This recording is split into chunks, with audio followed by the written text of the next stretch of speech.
કેશોદ નગરપાલિકા દ્વારા કેશોદના મુખ્ય રસ્તાઓ પર ડ્રાઈવ કરવામાં આવી હતી। આ ડ્રાઈવ દરમિયાન લગભગ 43 kilo single use plastic, 65 kilo પાન પીસ તથા 155 કિલો 120 માઇક્રોનથી પાતળું પ્લાસ્ટિક જપ્ત કરવામાં આવ્યું હતું। તેમજ પ્રતિબંધિત પ્લાસ્ટિક મુદ્દે ₹11,100 નો દંડ પર સ્થળ પર વસૂલ કરવામાં આવ્યો હતો।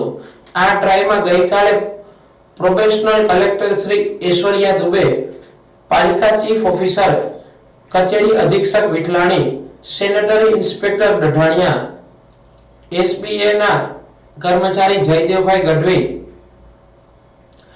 પાલિકાના એન્જિનિયર અપારનાથી સાથે તેમની ટીમ જોડાઈ હતી। આ ડ્રાઈવ દરમિયાન કલેક્ટરશ્રીએ જણાવેલું કે નાના મોટા ધંધાર્થીઓ પ્રતિબંધિત પ્લાસ્ટિક ગ્રાહકને આપશે તો તેની સામે ભારતીય નાગરિક સંહિતા કલમ 152 હેઠળ પગલાં લઈ સબ ડિવિઝનલ મેજિસ્ટ્રેટની કોર્ટમાં કેસ દાખલ કરવામાં આવશે। તેમજ તમામ શહેરી વિસ્તારના નાના મોટા ધંધાર્થીઓને પ્રતિબંધિત પ્લાસ્ટિકનું વેચાણ સદંતર બંધ કરવા અપીલ કરી છે।